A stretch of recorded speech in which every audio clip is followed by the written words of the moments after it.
Good evening officers. आप देखिए, एक सिविल सर्विसेज की तैयारी करने वाले स्टूडेंट के जो तमाम सारे चैलेंजेस आते हैं उनकी तैयारी के दौरान, उन्हीं में से एक चैलेंज है कि स्टूडेंट कई बार ये कनेक्ट नहीं कर पाते एक विषय को दूसरे विषय के साथ। जैसे जीएस अपने आप में कोई सब्जेक्ट नहीं है, वो कॉम्बिनेशन ऑफ सब्जेक्ट्स है, अलग अलग विषय, history, geography, polity, science, economics, आपको सब कुछ पढ़ना होता है। लेकिन एक बहुत ज़रूरी चीज़ है वो ये कि क्या हम एक कपलिंग क्रिएट कर पा रहे हैं बिटवीन टू सब्जेक्ट्स, दो विषयों के बीच में एक वो स्थान जो जोड़ सकता है। क्या आप हिस्ट्री को पॉलिटी के नज़रिए से या अर्थशास्त्र के, इकोनॉमी के नज़रिए से देख पा रहे हैं या नहीं देख पा रहे हैं? अन्य विषय को एक दूसरे विषय के नज़रिए से देख पा रहे हैं कि नहीं देख पा रहे हैं? हमारी नीतियों में, हमारी योजनाओं में हमारी भौगोलिक स्थिति क्या रोल प्ले करती है, हमारी कल्चर क्या रोल प्ले करता है, क्या हमारी समझ उस तरीके से बन पा रही है या नहीं बन पा रही है?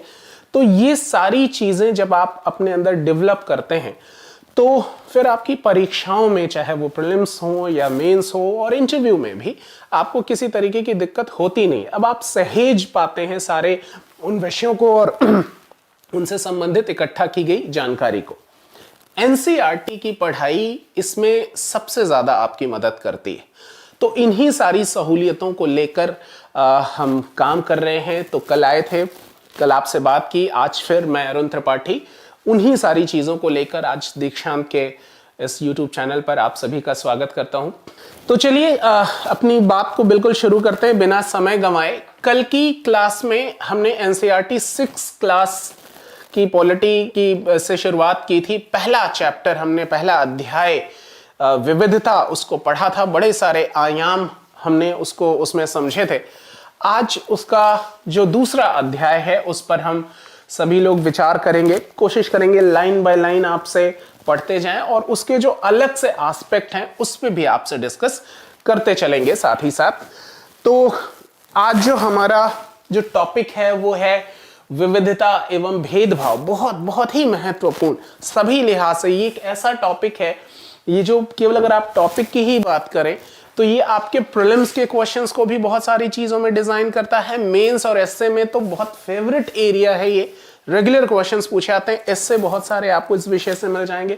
इंटरव्यूज़ में भी बड़े सारे प्रश्न यहाँ से मदद करते हैं। अगर इन टॉपिक्स की जानकारी आपके पास बेहतर तरीके की है तो इनको बहुत डिटेल में समझेंगे, एक एक शब्दों को समझने की कोशिश करेंगे। तो विविधता कल की क्लास में हमने समझा और आज हम बात कर रहे हैं विविधता एवं भेदभाव। यानी ये जो डाइवर्सिटी थी, साथ में ये जो ये डिस्क्रिमिनेशन वर्ड है, ये भेदभाव, ये डिस्क्रिमिनेशन। आप देखिए, जैसे ही आप डिस्क्रिमिनेशन वर्ड इस्तेमाल करते हैं, एक भेदभाव शब्द इस्तेमाल करते हैं, सबसे पहले एक्टिव होता है हमारा संविधान। वहीं से सारी कहानियां शुरू हो जाती हैं। भी हम इसको कनेक्ट भी करेंगे। और तो यहां इसमें, इस टॉपिक में पहले क्या बात करनी है, यहां एनसीईआरटी क्या कहता है उस पे भी आते हैं। लेकिन थोड़ी सी मैं आपको एक आउटलाइनिंग दे दूं कि विविधता और भेदभाव को समझना कैसे है मोटे तौर पर, ताकि आप फिर जब एनसीईआरटी पढ़ें तो और ज्यादा बेहतर तरीके से कनेक्ट कर पाएं। अब देखिए, इसको ऐसे समझिए आप कि अगर हम अपने नेशन की बात करें, अपने राष्ट्र की बात करें, देश की बात करें, तो आप सबको मालूम है कि जो सबसे ज्यादा महत्व, जो सबसे बड़ी जो प्रकृति है हमारे देश की, वो है इसकी अपनी डाइवर्सिटी, विविधता।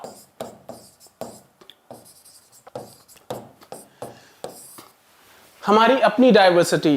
As you know, our country is full of diversity, we are country of diversity. विभिन्नताओं का देश है। कल हमने बहुत डिटेल में इसको समझा था। तो अगर विविधता हमारा लक्षण है, एक पार्ट है, हमारी प्रकृति है हमारी विविधता, और ये एक बड़ी पॉजिटिव चीज है, ये बहुत ही पॉजिटिव चीज है, बहुत सकारात्मक इसका महत्व है। हमने इसको भी कल ही समझा था। विविधता शब्द ही सकारात्मक है, इससे कोई नकारात्मक प्रभाव इसका पड़ता नहीं। लेकिन जैसे ही हम बात करते हैं कि हमारा देश विविधताओं से भरा हुआ है, तो फिर आता है कि साहब इसकी चुनौतियां क्या हैं, चैलेंजेस क्या हैं। अगर चुनौतियों के बारे में बात करें तो चुनौतियां क्या हैं? चुनौतियों के बारे में बात करते ही जो तमाम सारी चीजें आती हैं उसमें एक चीज आ जाती है भेदभाव। जो डिस्क्रिमिनेशंस हैं ये एक बहुत बड़ी चुनौती के रूप में हमारे सामने आता है कि साहब ये जो भेदभाव है, जैसे ही आप चुनौती वर्ड भेदभाव शब्द इस्तेमाल करते हैं, भेदभाव एक नेगेटिव वर्ड है। ये क्या होता है? ये व्यक्तिगत हो सकता है, सामूहिक हो सकता है, ठीक है। आपका किसी अन्य व्यक्ति से उसके जो भी अंतर हैं आपके और उसके बीच में, वो आप उसको कमतर करके आंकते हैं। ये सामूहिक रूप से भी आप एक्सप्रेस कर सकते हैं कि एक समूह दूसरे समूह को कमतर आंकता है। यहां हमने कल की क्लास में समझा था ये विविधता असल में क्या है? विविधता का मतलब हमने समझा था कि ये अंतर है, ठीक है। ये अंतर है, ये कोई इनइक्वालिटी नहीं है, ये अंतर है, असमानता नहीं।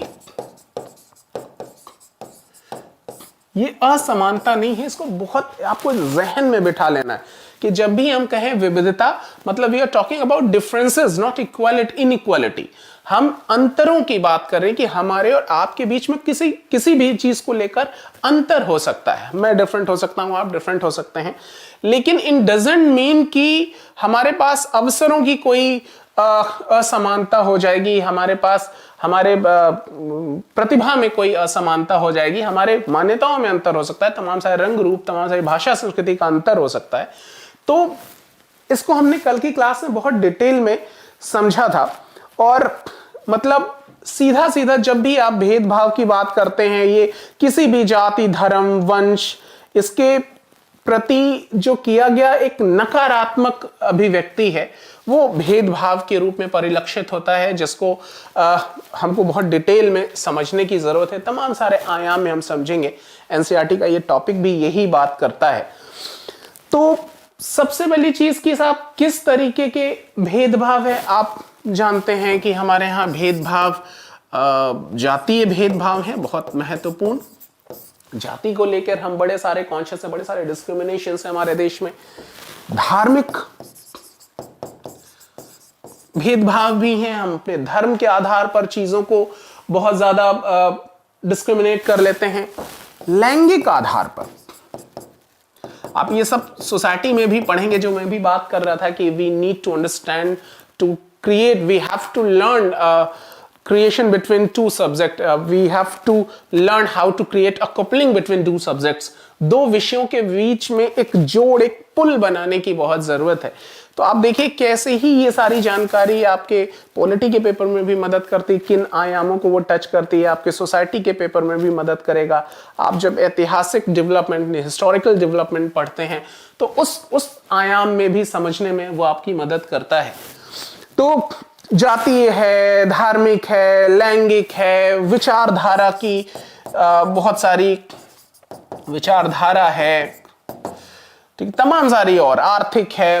Numbers of discriminations are there in our country. हमारे देश में बहुत सारी संख्याओं में इस तरीके के मतलब वो आधार हैं जिसके आधार पे हम भेदभाव करते हैं। भेदभाव में फिर से आपको क्लियर कर दूं, भेदभाव का मतलब क्या है कि जैसे ही मैं अपने से अलग व्यक्ति या समूह को थोड़ा सा कमतर करके आंकता हूं, जज करना शुरू कर देता हूं, श्रेष्ठता का भाव मेरे अपने विचारों के प्रति है, मेरे अपने धर्म के, अपनी जाति के प्रति है, और दूसरे को हम थोड़ा सा नकारात्मक तरीके से उसको जज करते हैं, तो वहां से ये भेदभाव शुरू हो जाता है, डिस्क्रिमिनेशन शुरू हो जाता है।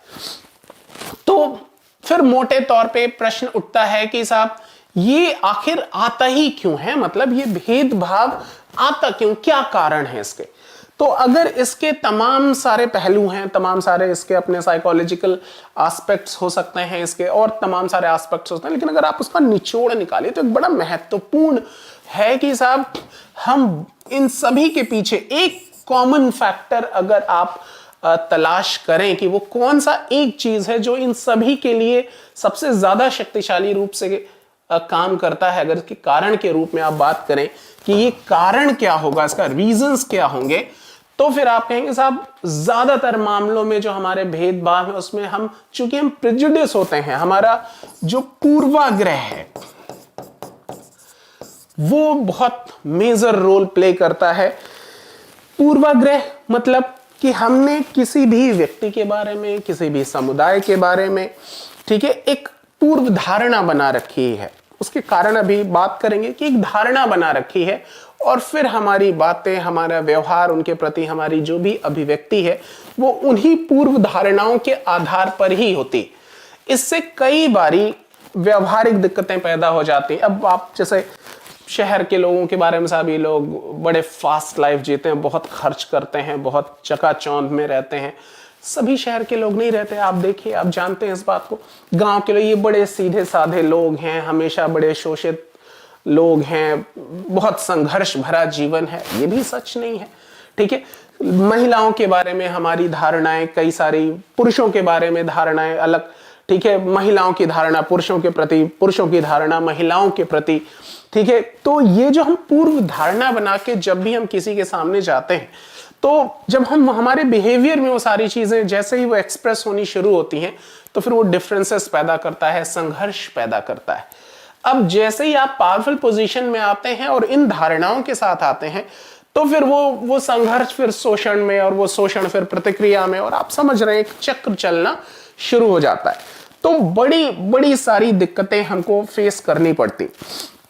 आप देखिए कई सारी चीजें आपके कवर होंगी। एक बार मोटे तौर पे हम कंसेप्ट समझ लें, फिर चीजों को समझेंगे।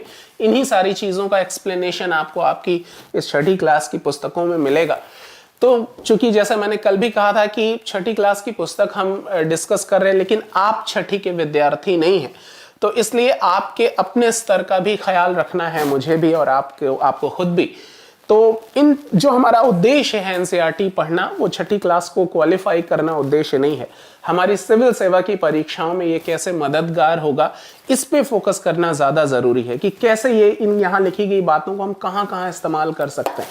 तो पहले एक बार टॉपिक समझ लेते हैं, फिर इस्तेमाल कैसे कहाँ किन किन पार्ट्स में हो सकता है जीएस के, तो उनको हम थोड़ा सा ध्यान से समझेंगे।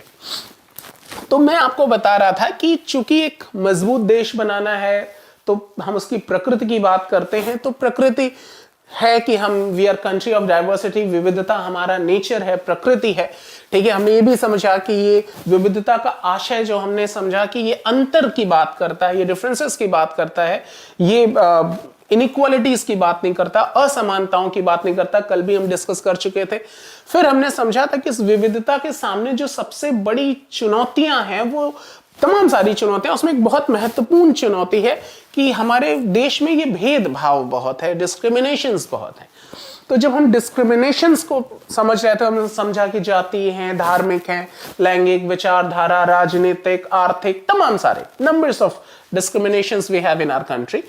लेकिन जब हम इनके कारणों को समझते हैं, तो हमने समझा कि कारणों में, तमाम सारे कारणों में एक बहुत महत्वपूर्ण, जो एक बड़ा कॉमन फैक्टर है जो हर जगह लागू हो जाता है, वो हमारा प्रेजुडिस माइंड, हमारा जो हमारे अंदर जो पूर्वाग्रह है किसी भी समुदाय के बारे में, किसी भी व्यक्ति के बारे में, ठीक है, जो हमारा पहले का बना हुआ एक धारणा है, वो इन सारी चीजों को बहुत ज्यादा प्रभावित करता है। तो अब ये सवाल है कि साहब ये पूर्वाग्रह क्यों आ जाते हैं, मतलब उसके पीछे क्या रीजन, कैसे कैसे आ जाते हैं। आप देखिए पूर्वाग्रह की आप बात कीजिए तो ऐसा नहीं है कि ये कोई बहुत जानबूझ के चीजें आती हैं, ये बड़ी एक स्वाभाविक प्रक्रिया के तहत ये सारी चीजें आ जाती। एक तो ये सीखे हुए होते हैं। सबसे पहली चीज तो आप ये देखिए, इट हैज बीन लर्न्ड, सीखे हुए होते हैं ये।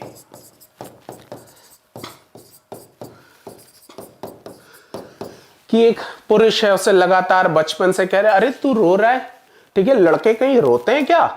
तो अब वो बेचारा मर्द को दर्द नहीं होता वाले कंसेप्ट में, अब ये तो मर्द से ही पूछो दर्द होता है कि नहीं होता है।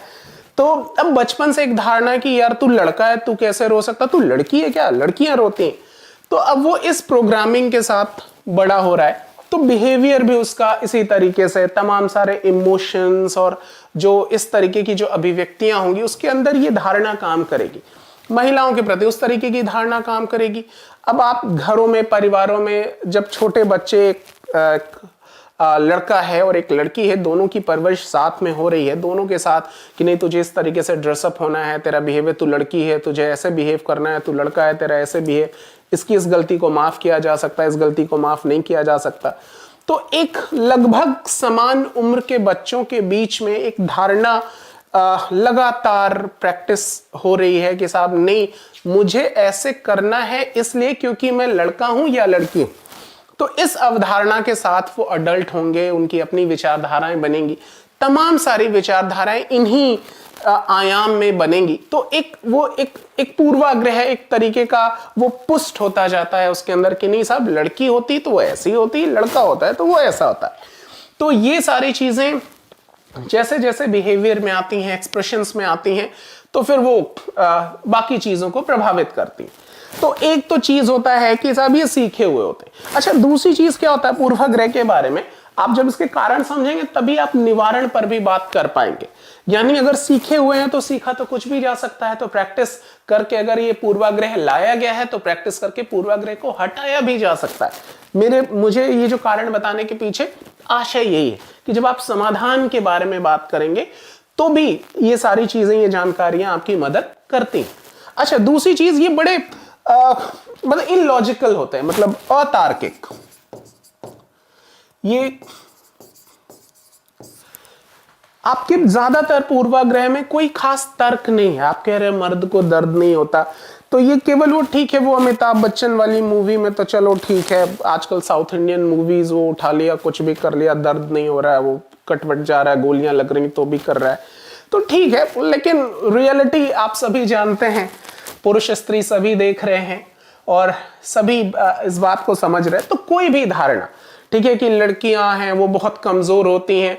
आप देखिए ओलंपिक्स भी लेके आ रही हैं, वो कुश्तियां भी लड़ रही, नेशनल वो क्या कहते हैं इंग्लिश चैनल तैर के पार कर रही हैं, जहां फिजिकल लिमिटेशंस मैटर करती थी वो भी क्रॉस कर रही हैं। तो तमाम सारी अवधारणाओं को तोड़ा जा रहा है। तो ज्यादातर पूर्वाग्रह को अगर आप देखेंगे तो वो अतार्किक होते हैं, बड़े इलॉजिकल होते हैं, इरैशनल होते हैं, ज्यादा उसमें तर्क नहीं होता।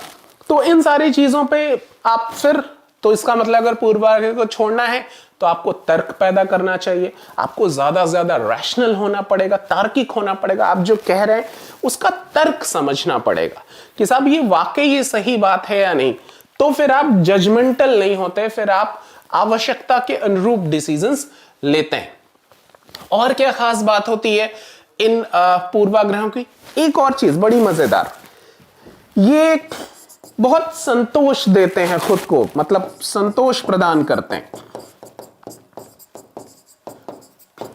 आप जब किसी भी कम्युनिटी, किसी व्यक्ति के बारे में जब जजमेंटल होते हैं, आप एक जजमेंट, तो खुद को भी बड़ा अच्छा सा लगता है, ठीक है, कि अरे मैं जानता हूं ना वो तो ऐसा ही है। अक्सर हमारी जो बातें हैं, कई बारी हम प्रेजेंट परफेक्ट टेंस को प्रेजेंट इंडेफिनिट टेंस की तरह इस्तेमाल करते हैं कि अगर किसी वजह से मान लीजिए अभी मेरी तबीयत खराब है, मैं खांसते हुए पढ़ा रहा हूं या कुछ दिक्कत हो रही है, तो ये एक घटना है जो किसी एक परिस्थिति की वजह से हुई। तो अब आप कहिए नहीं नहीं साहब ये तो करते ही ऐसा है, ये तो खांस के ही पढ़ाते हैं, ये तो होते ही ऐसे, तो हमेशा कराहते ही रहते हैं, ठीक है। तो एक घटना हुई, संयोग से हमारी आपकी मुलाकात किसी खास परिस्थिति में हुई, उस परिस्थिति का कुछ प्रभाव था मेरे ऊपर जो मेरी अभिव्यक्ति से आपको दिख रहा था। तो अब आपने, ये एक घटना थी, मतलब हो चुकी है, लेकिन अब आप उसको कंटिन्यूअस टेंस की तरह बोलना शुरू करते, ये तो है ही ऐसा। और इस प्रकार एक ये सब कर देने से आपके ऊपर बर्डन खत्म होना शुरू हो जाता है कि परीक्षा में सफल क्यों नहीं हुए, क्योंकि यार वो प्रश्न ही ऐसे पूछते हैं जो ना किए जा सके। फिर आप लॉजिकल नहीं होता कि भाई कुछ लोग क्वालिफाई भी तो हो गए, अरे वो तो भाई एक तो सेटिंग होती है किसी की, किसी का कुछ, और किस्मत तो भाई भगवान ही चाह लेंगे तो कौन नहीं हो जाएगा सेलेक्ट। तो तमाम सारे ये सारी बातें जब आप कहते हैं तो अंदर कहीं कुछ सेटिस्फाई होता है कि चलो दोष किस्मत का है, मैं बहुत ज्यादा दोषी नहीं हूं, यहां मुझसे मत कहो, जिसकी जो भाग में लिखा होता है, ईश्वर ही नहीं चाहते तो क्या होगा। तो कई बार हमारे ये पूर्वाग्रह हमको बहुत सेटिस्फाई करते हैं, हमारे लिए बहुत सेटिस्फैक्शन क्रिएट करते हैं। ये एक बड़ा है कि इसको हम छोड़ते नहीं जनरली।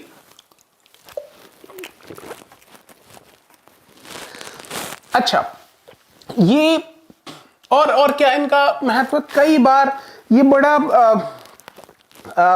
इसको कहेंगे कि संवेगात्मक होते हैं। एक चीज आया, कुछ हुआ, मतलब इमोशनली टोन्ड होते हैं, ठीक है। आप इसको कह सकते हैं कि साहब ये संवेगात्मक होते हैं। संवेगात्मक मतलब एक कोई परिस्थिति आई, अचानक से आप किसी खास मूड में हैं, आपको पता चला कि आप कहीं जा रहे हैं और किसी से आपका झगड़ा हो गया, किसी बात को, रोड रैशेस हो गए, मान लीजिए किसी ने आपकी गाड़ी पे थोड़ी सी टक्कर मार दी और चीजें हो गई और आप उतर रहे हैं, तो पता चला कि आपको किसी बात के दौरान पता चला ये किसी खास धर्म का है या किसी पर्टिकुलर जाति का है। बस आप तुरंत, आपको एक आधार, इस जाति के लोग होते ही ऐसे हैं, ठीक है। तो किसी एक व्यक्ति से या कोई एक अनुभव आपका किसी खास घटना में ठीक नहीं रहा, तो ये उस घटना की वजह से प्रेरित हुए हैं आप, और आप पूरे नहीं यार सारे अब पंजाबी हैं तो वो तो शराब पीते ही पीते होंगे, ठीक है। एक घटना वो बना दे रहे हैं कि साहब ये कोई मुस्लिम है तो ये तो नॉनवेज तो इसके हिस्से में ही है, चाय के साथ भी नॉनवेज खाता होगा, क्या पता नॉन वेजिटेरियन चाय भी पीता हो। तो वो ये सारी चीजें, ये अवधारणाएं बनानी हम शुरू करते हैं, और फिर वो जैसे कहीं भी ये सारी पहले से इंफॉर्मेशन है और कहीं कोई एक घटना होती है तो वो एकदम इमोशनली आपका मतलब इमोशनली टोन्ड हो जाता है, आपकी प्रतिक्रियाएं वैसे होनी शुरू हो जाती। तो ये सारे कारण हैं जो हमारे देश में डिस्क्रिमिनेशंस को बहुत ज्यादा बढ़ाते हैं, जिसका परिणाम क्या होता है। अगर आप इस भेदभाव के इम्पैक्ट को अगर आप देखें, इसके परिणामों की बात करें, तो आप देखिए जिसके साथ भी भेदभाव होता है उसको पहुंचता वो जाहिर सी बात है वो सैड होगा, दुखी होगा, ठीक है। और सोचिए एक दुखी नागरिक, उसकी अभिव्यक्ति क्या होगी, केवल दुखी नहीं होगा, वो एंग्री भी होगा, गुस्सा होगा, नाराज होगा, हर्ट होगा, ठीक है। उसको लगेगा कि यार मेरे साथ इसमें, मैं किसी जाति में पैदा हुआ, इसमें मेरा क्या दोष, मैंने क्या किया, मुझे इस बात की सजा क्यों मिल रही है। वो हर्ट फील करेगा, ठीक है, हेल्पलेस फील करेगा, हेल्प कि यार मेरी सहायता भी कोई नहीं कर सकता, मैं बहुत दबा कुचला हूं, मैं बहुत कमजोर हूं। तो इस तरीके से ये जो सारी बातें हैं, ये सारी बातें मिलके क्या पैदा करेंगी देश में, असमानता। आप देखिए सब संविधान का पृष्ठभूमि तैयार हो रहा है, आपके फंडामेंटल राइट्स, आपका प्रीएम्बल में लिखी गई तमाम सारी बातें, तमाम सारे और अदर देन कॉन्स्टिट्यूशन बहुत सारे लॉज हैं जो आपके सीआरपीसी आईपीसी में मेंशन्ड हैं, ये सब यहीं से इसकी पृष्ठभूमि बननी शुरू हो जाती है। अब ये असमानता देश में रहने वाले किसी भी नागरिक को अगर ये लगता है कि this country is not working for me, ठीक है, ये हमारे लिए काम नहीं कर रहा, this system is not working for us, ठीक है, हमारे समुदाय के लिए काम नहीं कर रहा, वो कुछ न कुछ ऐसा करेगा जिससे डिस्टर्बेंस क्रिएट होगी। कहेगा प्रोमिसेस आर नॉट केप्ट, जो वायदे किए गए थे वो पूरे नहीं हुए, गोरे साहब की जगह भूरे साहब आ गए, ठीक है, हमारी चीजों में कोई परिवर्तन नहीं हुआ।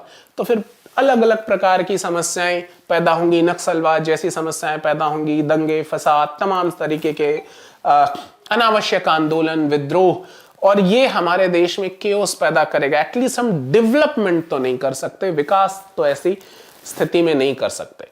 तो बहुत जरूरी है कि देश के हर नागरिक को यह लगना चाहिए ये देश उसका है, ठीक है, ये देश उसका है, उसकी भी सहभागिता है इस देश में, चाहे वो किसी भी जाति धर्म संप्रदाय का हो, कोई भी भाषा बोलता हो, आदमी हो औरत हो, कहीं किसी भी समुदाय से ताल्लुक रखता हो, अमीर हो गरीब हो, वो अपने समुदाय का अकेला व्यक्ति क्यों ना हो, लेकिन उसको इस देश में अपनी सहभागिता महसूस होनी चाहिए, उसको लगना चाहिए कि this system is working for us. तो अगर ऐसा लगता है तो यकीन मानिए फिर उसकी इन्वॉल्वमेंट बढ़ती है, इस देश में सहभागिता बढ़ती है, और फिर देश की उन्नति को कोई नहीं रोक सकता। तो ये वो मोटे तौर पर एक शॉर्ट क्रक्स था जो भी हम आपको डिस्कस करने जा रहे हैं। और इसका इस्तेमाल आप देखिए मेंस के तमाम सारे, आप चाहे वो सोसाइटी का पेपर हो, आप सेकंड पेपर में इसका इस्तेमाल कर सकते, एथिक्स में इस्तेमाल कर सकते हैं, एसे राइटिंग में तो खूब मौके मिलते हैं आपको। एनसीईआरटी अगर आप रेगुलर पढ़ते हैं तो आप समझिए बाकी सेगमेंट में जो बेनिफिट है वो तो है ही, एसे तो आपका बाय डिफॉल्ट तैयार हो रहा है, जो कि कई सारे विषय आप देखेंगे कि एनसीईआरटी में लिखे गए विषयों की हेडिंग से उठा लिए गए, तो बहुत मदद मिलती है आपको। और इंटरव्यूज में भी जब आपके आंसर्स, तमाम सारे क्वेश्चंस, कई सारी बातों को वो जोड़कर पूछते हैं, तो यहाँ की जो भाषा है, यहाँ जो आपने ये सारी चीजें पढ़ी हैं, ये सब आपको बहुत मदद करता है चीजों को समझने के लिए। तो चलिए, ये तो एक मेरी तरफ से था कि चीजों को मोटे तौर पे कैसे समझे जाने की जरूरत है। अब आइए हम अपने पुस्तक पर चलते हैं। हमारी 6ठी क्लास की एनसीईआरटी क्या कहती है, ये देखिए। एक तो ये पिक्चर ही अपने आप में एक संदेश है कि तमाम सारा, एक बच्ची है, एक बच्चा है, कपड़े से लग रहा है कि गरीब है, एक स्कूल जाने वाली बच्ची है, एक थोड़ा सा ठीक ठाक सा बच्चा लग रहा है, एक शायद वो डिफरेंटली एबल्ड है, ठीक है, ये शायद शहर में फैशनेबल बच्ची है। तो इस डिफरेंट कम्युनिटीज को ये रिफ्लेक्स कर रहा है, विविधता दिखा रहा है, और जो सब एक दूसरे का हाथ पकड़े हुए हैं, जो एकता है, विविधता में एकता को ये दिखा रहा है। बड़ी प्यारी पिक्चर है ये। देखिए, एनसीईआरटी की हर चीज में अपने आप में एक संदेश है। ओके, तो चलिए फिर एकदम लाइन बाय लाइन, ताकि आपको लगे क्लास के बाद यहां एनसीईआरटी पढ़ ही ली। यहां ये सीधे सीधे कहता है कि हम क्या हैं और कैसे हैं, ये कई चीजों पर निर्भर करता है। हम कैसे रहते हैं, कौन सी भाषाएं बोलते हैं, क्या खाते हैं, क्या पहनते हैं, कौन से खेल खेलते हैं और कौन से उत्सव मनाते हैं, इन सब पर हमारे रहने की जगह के भूगोल और उसके इतिहास का असर पड़ता है। वेरी ट्रू, ये बात तो हमने कल भी कही थी कि कैसे विविधता हमारे देश में जन्मी है, इसको हमने बहुत डिटेल में समझा था।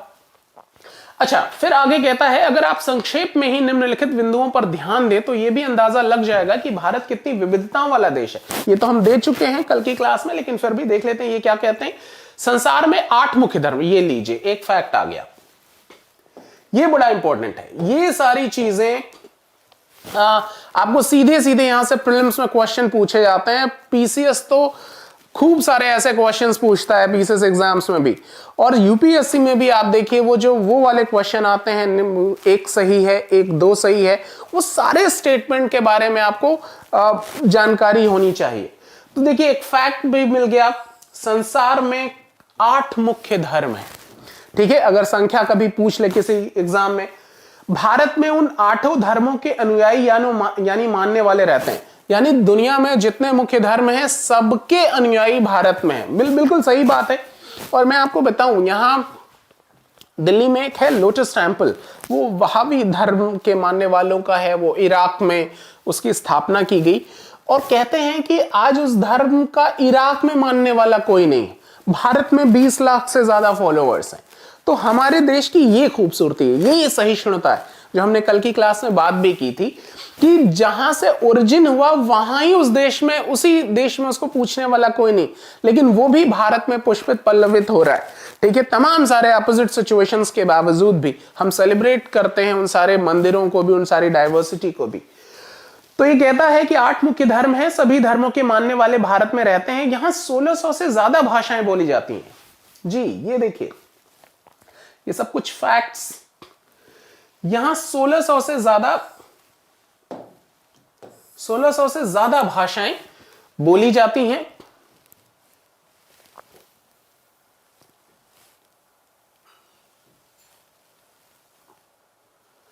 जो लोगों की मातृभाषा है, यानी 1600 से ज्यादा तो मदर लैंग्वेजेस हैं, यहां मदर टंग है लोगों की, ठीक है। यहां 100 से भी ज्यादा तरीके के नृत्य किए जाते हैं। ये देखिए, आपको 3 फैक्ट्स तो यहीं मिल गए। दुनिया में मुख्य 8 धर्म हैं, 1600 से ज्यादा भाषाएं हमारे देश में बोली जाती हैं, 100 से ज्यादा तरीके के डांस फॉर्म है हमारे देश में, नृत्य किए जाते हैं। ये विविधता हमेशा खुश होने का कारण नहीं बनती। ये देखिए, अब यहां से चैलेंजेस शुरू हो गया कि इतनी जो डाइवर्सिटी नहीं है, जरूरी नहीं कि ये हमको बहुत खुश बनाए, हैप्पी बनाए। हम उन लोगों के साथ सुरक्षित एवं आश्वस्त महसूस करते हैं जो हमारी तरह दिखते हैं। ये एक बड़ी गंभीर बात इन्होंने यहां कह दी कि हम ज्यादातर कंफर्टेबल अपने जैसे लोगों के बीच में ही कहते हैं। जाहिर सी बात है, आपको अगर कम्युनिकेट करना हो तो आप ज्यादा सहज वहां होंगे जो आपकी भाषा जानता हो, बोलता समझता हो। तो ये कह रहा है कि बड़ा स्वाभाविक है कि हम मतलब अपने जैसे लोगों के बीच में ही रहना पसंद करते हैं, जो हमारी तरह दिखते हैं, बात करते हैं, कपड़े पहनते हैं, हमारी तरह सोचते हैं। जाहिर है कभी कभी हम ऐसे लोगों से मिलते हैं जो हमसे बहुत भिन्न होते हैं, तो हमें वो बहुत अजीब और अपरिचित लग सकते हैं, स्वाभाविक है। कई बार हम समझ ही नहीं पाते या जान ही नहीं पाते कि वो हमसे अलग क्यों है। ठीक है, लोग अपने से अलग दिखने वालों के बारे में तरह तरह की राय बनाते हैं। हमने बात की अभी पूर्वाग्रह की। अच्छा देखिए, ये आ भी गया पूर्वाग्रह। यहां पूर्वाग्रह के बारे में ये कहता है कि उन कथनों को देखिए जो आपको ग्रामीण एवं शहरी लोगों के बारे में सही लगे। जिन कथनों से आप सहमत हैं उन पर निशान लगाइए। क्या आपके दिमाग में ग्रामीण या शहरी लोगों को लेकर किसी भी प्रकार के पूर्वाग्रह हैं? ये आपको सेल्फ इवैल्यूएशन के लिए, छठी क्लास की बच्चों के लिए ये इवैल्यूएट करने के लिए एक्सरसाइजेस हैं। जरूर आप लोगों को भी एक दो बार सोचना चाहिए, आपको नजरिया मिलता है। तो ये पूरा एक सेट है, इसके डिटेल में मुझे नहीं जाना चाहिए, आप इसको पढ़ लीजिएगा एक बार। फिर इसमें आते हैं कि इनमें से कुछ कथन ग्रामीण लोगों को अज्ञानी की तरह देखते हैं। ठीक है, मतलब जो शहर के लोग हैं वो समझते हैं कि साहब गांव के लोग हैं तो कहां पढ़ा लिखा होगा, जबकि शहर में रहने वाले लोगों को आलसी एवं सिर्फ पैसे के से सरोकार रखने वालों की तरह देखते हैं। अच्छा, शहर के लोग गांव वालों को अनपढ़ जाहिल समझते हैं, गांव वाले शहरों को कहते हैं ये आलसी हैं, केवल पैसों से मतलब है, कोई इमोशन नहीं है। ओके, हम पहले से ही किसी के बारे में कोई राय बना लेते हैं और हम अपने दिमाग में बिठा लेते हैं, तो वो पूर्वाग्रह का रूप ले लेती है। हमने बात की अभी अभी इसके बारे में। ज्यादातर ये राय नकारात्मक होती है। जी बिल्कुल, जब भी हम जजमेंटल होने लगते हैं और अपने आप को ये कहते हैं कि नहीं साहब हमारा समुदाय या हमारी विचारधारा या मैं खुद वो दूसरे की तुलना में ज्यादा बेहतर हूं, तो ये एक नकारात्मक चीजें फिर पैदा हो रही हैं और यही विभेद का कारण है। और ये अगर लगातार प्रैक्टिस में रही तो एक ये पूर्वाग्रह का रूप ले लेता है। अच्छा, फिर ये कहता है जब हम ये सोचने लगते हैं कि किसी काम को करने का कोई एक तरीका ही सबसे अच्छा और सही है, तो हम अक्सर दूसरों की इज्जत नहीं कर पाते। जाहिर है अगर लगे कि नहीं साहब मैंने जो कहा वही ठीक है, तो दूसरे के काम की प्रशंसा नहीं हो पाती, और प्रशंसा नहीं है तो इज्जत ही कैसे होगी, लगेगा हम ही ठीक। ठीक, उदाहरण के लिए अगर हम सोचे कि अंग्रेजी सबसे अच्छी भाषा है और दूसरी भाषाएं महत्वपूर्ण नहीं है, तो हम अन्य भाषाओं को बहुत नकारात्मक रूप से देखेंगे। ये बहुत ही महत्वपूर्ण बात है। अब देखिए अक्सर ऐसा होता है, कई सारे लोगों के मन में है कि जो अंग्रेजी बोल रहा है वो बड़ा ज्ञानी है और बड़ा मतलब संत महात्मा है, सबसे सारी क्वालिटी उसी के अंदर है, जबकि ये सच नहीं है। भाषा तो एक कम्युनिकेशन का माध्यम है, जरूरी नहीं कि जो अंग्रेजी जानता है वही बड़ा इंटेलिजेंट है। अंग्रेजी ना जानने वालों के बीच भी उतनी ही समझ हो सकती, कई बार बेहतर समझ हो सकती। उनकी अभिव्यक्ति के लिए उनकी अपनी भाषा है, वो अंग्रेजी के अलावा कोई और भाषा हो सकती है। तो बिल्कुल परिणाम स्वरूप हम उन लोगों की शायद इज्जत नहीं कर पाएंगे जो अंग्रेजी के अलावा अन्य भाषाएं बोलते हैं। तो अगर हमने एक धारणा बना ली तो हमारा बिहेवियर बिल्कुल वैसा ही होगा। हम कई चीजों के बारे में पूर्वाग्रही हो सकते हैं। लोगों के धार्मिक विश्वास, उनकी चमड़ी का रंग, जिस क्षेत्र से वो आते हैं, जिस तरीके से वो बोलते हैं, जैसे कपड़े वो पहनते हैं इत्यादि, यानी वो सभी एस्पेक्ट हैं जिनके आधार पर हम किसी दूसरे को जज करने लगते हैं और फिर वहां से नकारात्मक चीजें आनी शुरू हो जाती हैं जो कि फिर दिक्कत पैदा करती। ओके, इस वजह से कई बार हमारा व्यवहार ऐसा होता है कि हम उन्हें दुख पहुंचा देते हैं। हमने बात की अभी कि जिसके साथ भी इस तरीके का व्यवहार होगा, जिसको भी आप थोड़ा सा डोमिनेंट करके देखेंगे तो जाहिर है वो हर्ट तो होगा ही। लड़के और लड़की में भेदभाव, यहां ये जेंडर डिस्क्रिमिनेशंस की बात कर रहे हैं और हमने भी इस बात को समझा है अभी अभी कि कैसे बचपन से ही एक लड़के और लड़की की परवरिश की जाती है और अलग अलग बातें उसको सिखाई जाती है। हमने ये सारी चीजें अभी डिस्कस कर लेते हैं। यहाँ लिखा हुआ एक लड़का या लड़की होने का अर्थ क्या होता है। आप में से कई लोग कहेंगे हम लड़के या लड़की हैं, लड़की की तरह जन्म लेते हैं, ये तो कोई ऐसे ही हो जाता है, इसमें सोचने वाली क्या बात है। लेकिन जब आप इसके डिफरेंसेस को देखेंगे तो आप समझेंगे कि नहीं, किस तरीके से यहाँ एक एक्सरसाइज दिया है कि आप अगर बताना पड़े आपको कि लड़के के बारे में बात हो रही है कि लड़की के बारे में, तो आप ये छोटी सी एक्सरसाइज है कि ये कहता है कि अगर कहें वो बहुत ही सुशील है तो ये लड़के के बारे में बात हो रही है या लड़की के बारे में। आप देखिए स्टेटमेंट कैसे डिस्क्रिमिनेशन पैदा कर देता है। आप एक कहते हैं कि उनका बात करने का तरीका बहुत सौम्य और मधुर है, ठीक है, वो शारीरिक रूप से बहुत बलिष्ठ हैं, ठीक है, नृत्य करने और चित्रकारी करने में निपुण है, वो रोते नहीं है, वो उद्यमी है, खेल में निपुण है, खाना पकाने में निपुण है, वो भावुक हैं। तो इन सारे स्टेटमेंट्स में अगर आपको ये डिसाइड करना हो कि ये किसके लिए, लड़के के लिए इस्तेमाल किया गया है लड़के के लिए, तो जैसे ही आप आंसर देना शुरू करते हैं आप चेक कर लीजिए, ये बड़ा अच्छा पैरामीटर है। आप अपने पूर्वाग्रह की उपस्थिति अपने दिमाग में चेक कर सकते हैं, जबकि ये ऐसे कॉमन स्टेटमेंट हैं जो लड़के या लड़की किसी के लिए भी हो सकते हैं, किसी के ऊपर भी एप्लीकेबल हो सकते हैं। लेकिन अगर हमारा चुनाव विशिष्ट होता है तो फिर हमको एक बार जरूर सोचने की जरूरत है। थैंक यू एनसीईआरटी इस तरीके के विचार बच्चों में पैदा करने के लिए। ओके, अब यहां कुछ इमेजेस हैं, लोग तरह तरह की बातें करते हैं। एक बेचारा डिफरेंटली एबल्ड लड़का है, वो कहता है मैं लंगड़ाता हूं, मेरी बोली लड़खड़ाती है, इसके अलावा और भी बहुत कुछ, कभी मैं उदास हो जाता हूं, कभी मैं दुखी, लोग मेरा मजाक उड़ाते हैं, ये नई बात नहीं, अगर तुम मेरी जगह होते तो क्या करते, हाउ सैड। ठीक है, कोई भी अगर दुखी है, जो जैसा कि मैंने बताया कि अगर किसी के साथ भी डिस्क्रिमिनेशन किए जाएंगे तो वो जरूर सैड होगा, दुखी होगा। अगर वो कहता है कि मैं एक इंसान हूं, मुझे शर्म आती है, घूरती आंखों से मैं छिप जाना चाहती हूं, कि अगर थोड़ा सा भी डिफरेंट है और कोई इसको घूर रहा है लगातार, यार ये कैसा है, तो जिसको घूरा जा रहा है वो जाहिर है उसके मन पे उसका बड़ा बुरा प्रभाव पड़ेगा। जब आप इसको देखें कि ये एक नागरिक ऐसा सोच रहा है, तो आप एक बार देश के नजरिए से सोचिए कि किसी देश में जहां नागरिकों के बारे में कोई खास धारणाएं बनाई जा रही हैं, तो एक नागरिक की हैसियत से उसकी क्या अभिव्यक्ति होगी। और अगर डोमिनेंट फील करने वाले नागरिकों की संख्या बढ़ रही है या ज्यादा है, तो फिर वो देश कैसे ये चैलेंज करेगा, कैसे ये क्लेम कर पाएगा कि हम महान राष्ट्र हैं या महान राष्ट्र बनने की क्षमता रखते हैं। तो ये अपने आप में चैलेंजेस है। जब आप जेंडर डिस्क्रिमिनेशन की बात करते हैं तो लगभग, अगर आप महिलाओं को कमतर आंक रहे हैं तो लगभग आधी पॉपुलेशन को आप कमतर आंक रहे हैं। ये खतरनाक स्ट्रैटेजी है। तो जब भी आप बात करें किसी भी विषय के बारे में, तो जब आप डिस्क्रिमिनेशंस की बात करें तो जरूर इस बात को सोचिए कि आप किसी एक महिला के बारे में बात नहीं कर रहे, आप एक समुदाय के बारे में बात कर रहे हैं और वो टोटल जनसंख्या का लगभग 50% है।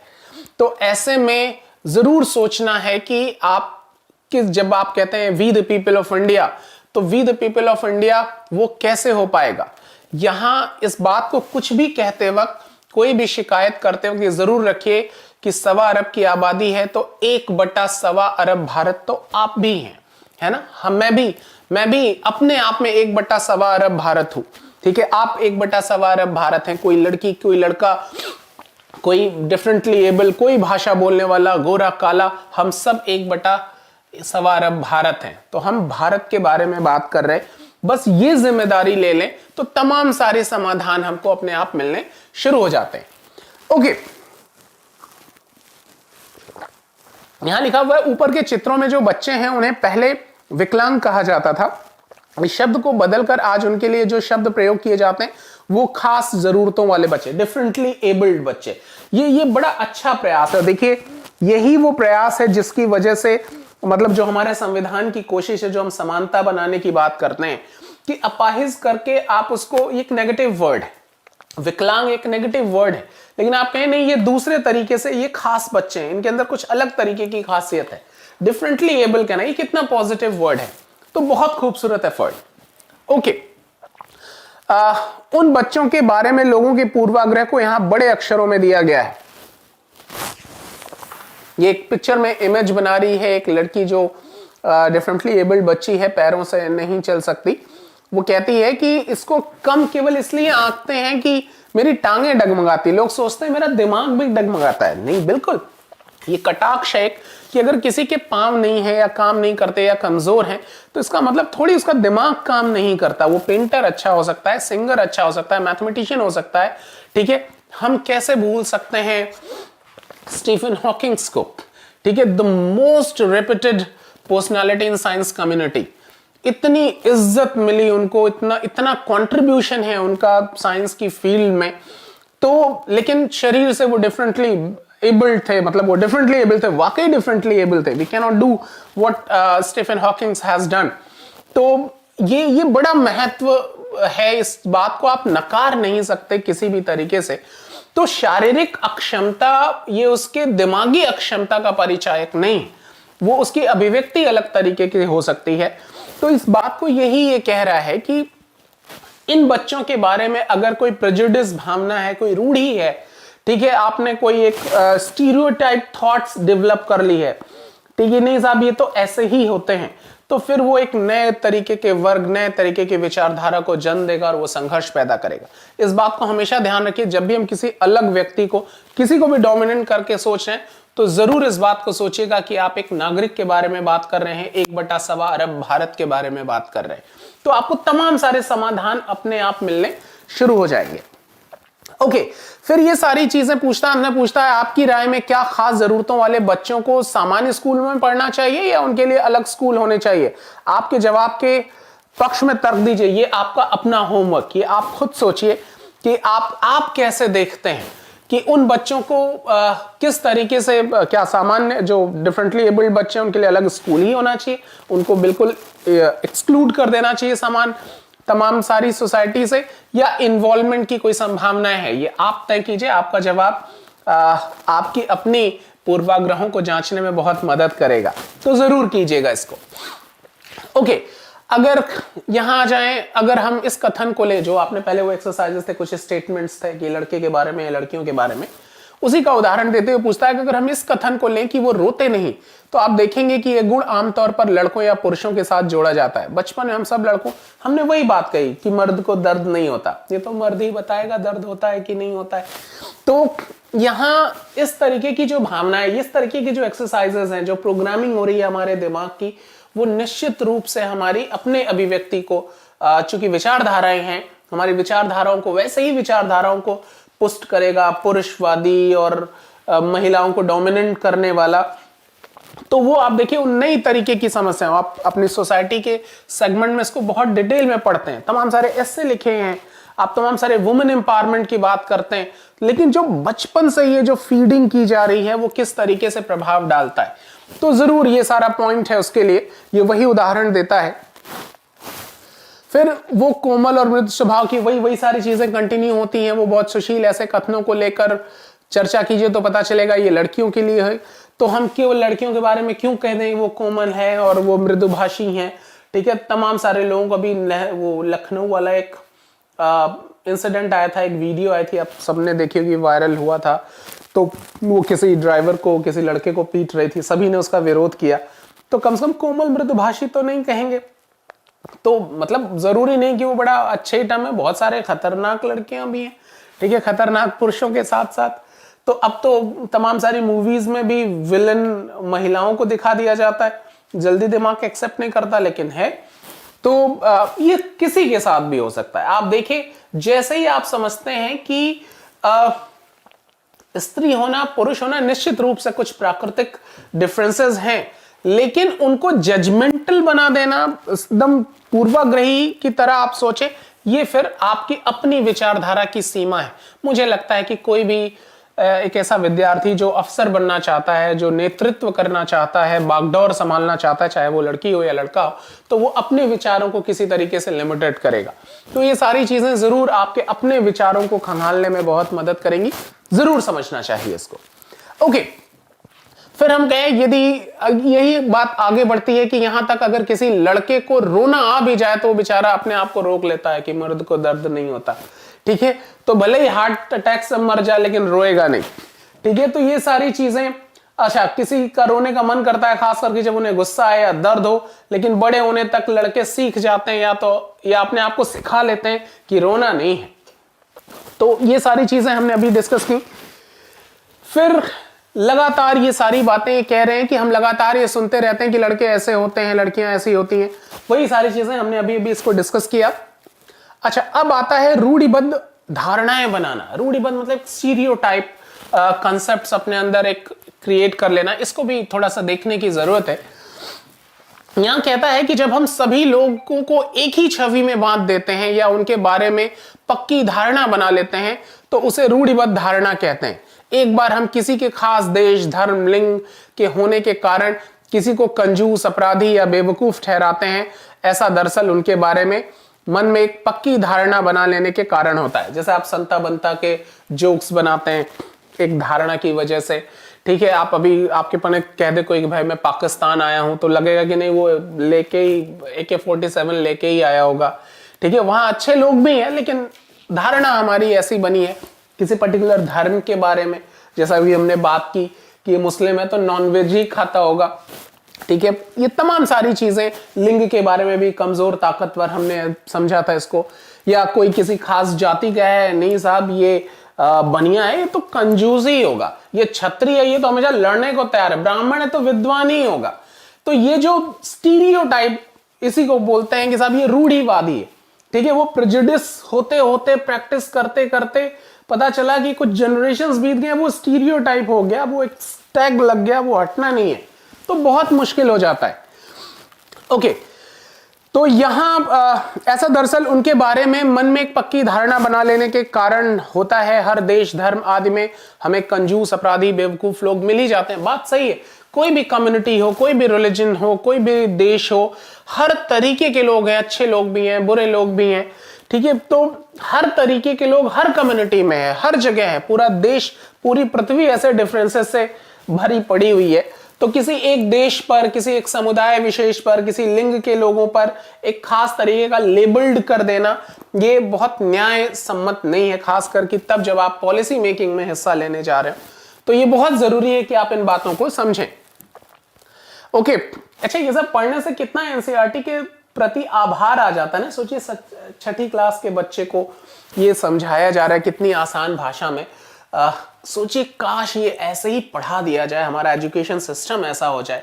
तो कभी अगर आपको ये सब भी लिखने का मौका मिले शिक्षा व्यवस्था पर, तो जो चीजें ऑलरेडी हैं उन्हीं को एग्जीक्यूट कर दें, तो हम बड़ी सारी समस्याओं से निजात पा सकते हैं। कुछ अलग से लाने की जरूरत नहीं है, नए संसाधनों की आवश्यकता नहीं है, जो उपलब्ध हैं वहीं पर मिल जाएं, वही पर्याप्त है। आप इसको अपने ऊपर भी लागू कर सकते हैं कि हर जरूरी नहीं कि आपको कोई नया नोट्स मिल जाए, कोई नई कोचिंग ही मिल जाए। आपके पास जितना अवेलेबल मटेरियल है वो आपको सफलता दिलाने में बहुत सक्षम है। क्या आप उनसे गो थ्रू हो पा रहे? आप सोचिए, छठी क्लास के बच्चे को इस तरीके की बातें सिखाने का प्रयास हो रहा है। काश ये ऐसे ही सिखा दिया जाए, स्कूल इतने सीरियस हो जाएं, पेरेंट्स इतने सीरियस हो जाएं, तो आपको लगता है कि आपके पेपर में अलग से एथिक्स का पेपर डालने की जरूरत पड़ेगी? तो आप देखिए, ये आप सारे ये चैलेंजेस, ये जो गैप है कि जो योजनाएं हैं और उनका जो एग्जीक्यूशन है, उसके बीच में जो गैप है, वो नई तरीके की चुनौतियों को जन्म देता है। तो इन सारी चीजों को भी आपको देखने का मौका मिलेगा। चलिए, यहां ये कहता है हम नहीं देख पाते कि उस व्यक्ति के अपने कुछ खास गुण और क्षमताएं जो दूसरों से अलग हैं। हाँ, कई बार जब हम लेबल्ड करते हैं, जज करते हैं, तो उसके अपनी जो योग्यताएं, अगर मान लीजिए मैं एक व्यक्ति हूं, मुझे गुस्सा बहुत आता है, लेकिन मैं आपको पढ़ा रहा हूं, ठीक पढ़ा रहा हूं, आपको ठीक लग रहा है, तो मुझे गुस्सा आता है। आपके ऊपर कहां गुस्सा कर रहा हूं, तो ठीक है, एक बुराई है, हो सकता है, एक कमी है, लेकिन तमाम सारी खूबियां भी तो हैं। या मान लीजिए मैं किसी खास समुदाय से बिलोंग करता हूं, तो उस समुदाय के बारे में आपकी अपनी एक धारणा हो सकती है, लेकिन तमाम सारी खूबियां भी तो हैं। अगर आपने अपनी पूर्व धारणा, अपनी पूर्वाग्रह के नाते, अपनी स्टीरियोटाइप थॉट्स की वजह से अगर मेरे आपने उन गुणों को अवॉइड कर दिया, तो शायद आप उसका लाभ लेने से वंचित हो जाएं, जो कि आपके लिए भी, अपने लिए भी नुकसानदायक हो सकता है। तो जरूर इन बातों का ख्याल रखने की आवश्यकता है। ओके, ये कहता है रूढ़िबद्ध धारणाएं बड़ी संख्या में लोगों को एक ही प्रकार के खांचे में जड़ देती है। जाहिर सी बात है, सब एक जैसा ही सोचेंगे तो हमारा एक ही सिस्टम हो जाएगा, हम इनोवेशन नहीं ला पाएंगे, नई सोच नहीं आ पाएगी हमारे अंदर, जो कि खतरनाक है। आज हम लाखों साल की मानवता का इतिहास है और हमने इवेल्युएशन करते अपना इवॉल्व होते होते आज हम इस तरीके से वो पत्थर घिस के आग जलाने से लेकर आज हम अंतरिक्ष की यात्राएं कर रहे हैं। ये तमाम पुरानी बातों को काटते हुए, इनोवेशन, नई नई धारणाओं को जन्म देते हुए ही हम ऐसा कर पाए। तो अगर कोई नए विचार, रोजाना नई नई चीजें इनोवेटिव तरीके से खोज की जा रही हैं। आप देखिए, आपके फोन में हर साल कुछ मेमोरी बढ़ जाता है, वो कब 2G से 3G, 4G, 5G होना शुरू हो गया। पहले मैंने पहली बार लैपटॉप खरीदा था तो 20 GB हार्ड डिस्क था, जो मार्केट में सबसे ज्यादा मुश्किल था, फ्लॉपीज वगैरह लगती थी और मुझे लगता था कि मैं तो बड़ा रिच आदमी हूं, इतनी बड़ी हार्ड डिस्क। जब किसी कहते हैं 20 GB का हार्ड डिस्क है मेरी, तो बड़ा अच्छा 20 GB, मतलब मैं बड़ा टेक्निकली साउंड हुआ करता था वंस अपॉन ए टाइम। लेकिन आज देखिए 128 GB लोग अपने फोन में लेके घूमते हैं और अभी भी जो साइंटिस्ट हैं वो इस पे खुश नहीं है, कहते हैं नहीं भाई भी और ठीक है, ये तो बड़ा देर हो रहा है। विदेशों में जो यूरोपियन स्टेट हैं तमाम, जापान वगैरह में, तो वो पलक झपकाने की जो दूरी होती है इसको भी डिले मानते हैं कि आपने क्लिक किया और इमीडिएट आना चाहिए। पलक झपकाने की देरी मतलब कि system is not working well. तो लगातार काम है, वो असंतुष्ट हैं, वो पुरानी धारणाओं को से सीख रहे हैं, उनको नकार रहे हैं, उसकी जगह नई धारणाएं ला रहे हैं जो कि सभी के हितों के लिए। तो ये खूबसूरत चीज है अगर आप इसको इस तरीके से देख पाते हैं तो। ओके, फिर आगे ये बात, अच्छा यहां इमेज है एक कुछ बच्चियों की पढ़ रही हैं। ये बच्चियां मतलब देखने से लग रहा है बड़े कन्वेंशनल कहीं माहौल में हैं, ये पढ़ रही हैं। चलिए बहुत अच्छा। फिर आगे कुछ मुस्लिम बच्चियां थी शायद वो। कुछ मुसलमानों के बारे में आम रूढ़िबद्ध धारणा है कि वे लड़कियों को पढ़ाने में रुचि नहीं लेते, इसलिए उन्हें स्कूल नहीं भेजते, जबकि अध्ययन ये दिखा रहे हैं कि मुसलमानों की गरीबी इसका एक महत्वपूर्ण कारण है। गरीबी की वजह से ही वे लड़कियों को स्कूल नहीं भेज पाते या स्कूल से जल्दी निकाल देते हैं। देखिए कैसे धारणाएं बन जाती कि एक मुसलमान फैमिली, मान लीजिए उसके पास बड़ी सीमित आय है, तो वो उससे अपना जीवन यापन ही कर पाना उसके लिए चैलेंज है। हालांकि ये सभी समुदायों पे लागू होता है, लेकिन यहाँ चूंकि मुस्लिम कम्युनिटी की बात हो रही तो हम भी उसी का उदाहरण लेंगे। तो जब अभी जीवन यापन का ही संघर्ष है तो शिक्षा उनके लिए एक तरीके की लग्जरी एक्सपेंसेस है कि नहीं यार, पढ़ाने में कहाँ खर्चा कर लेंगे, रोटियां खा जाएंगे। बच्ची पढ़ने जाएगी, कम से कम कहीं कुछ काम वाम कर लेगी, बर्तन वर्तन मांज लेगी, कुछ और काम कर लेगी, कुछ आय बढ़ेगी, जीवन यापन बढ़िया हो जाएगा। तो वो इन वजह से बच्चियों को पढ़ने नहीं भेजते। तो उनकी संख्या ज्यादा है तो एक धारणा क्या बन गया, एक स्टीरियोटाइप थॉट क्या बन गया कि नहीं साहब मुसलमान तो अपनी बच्चियों को पढ़ाते ही नहीं, कारण आर्थिक है। और उस पर लेबलिंग क्या हो गया, रिलीजन का। ये खतरनाक है। तो जब भी आप समाधान के बारे में बात करेंगे, सॉल्यूशंस के बारे में बात करेंगे, तो जो कोर इशू है, जो मतलब जो वाकई कारण है, जो जमीनी कारण है, वो गरीबी है। बात आपको उसकी करनी थी और आप डिस्कस करेंगे धर्म पर कि साहब इस धर्म के लोग ऐसा करते हैं, उस धर्म के लोग क्यों कर रहे हैं, क्यों नहीं भेजे, वो नहीं चाहते उनकी बच्चियां अफसर बने और ज्यादा बेहतर हो। हमने एक धारणा बनाई, नहीं साहब वो चाहते ही नहीं, वो महिलाओं को बड़ा कमोडिटी की वस्तु देखते हैं और तमाम सारी कहानियां हम इकट्ठा कर लेते हैं जो अपने हमारी विचारधारा पे को पुष्ट करती हूं, हम हमारे फेवर वाली उन सारी चीजों को इकट्ठा कर देते हैं। इसमें हमारा सोशल मीडिया बड़ा अच्छी भूमिका निभाता है।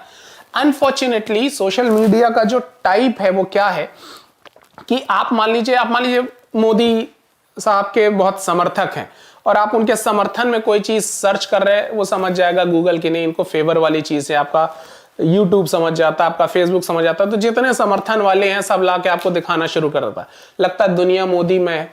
आप अगेंस्ट द मोदी टाइप कीजिए, फिर उस तरीके के सारे मैसेज, यानी जो आपकी धारणाएं हैं उसी से रिलेटेड मैसेज आपके पास आने शुरू हो जाते हैं, वैसे ग्रुप्स बनने शुरू होते हैं, सजेशन आने शुरू हो जाते हैं कि मोदी फैन क्लब, मोदी ये वो दुनिया भर का, उधर है तो वो अंधभक्त कम्युनिटी, तमाम सारे बनना शुरू हो जाता है।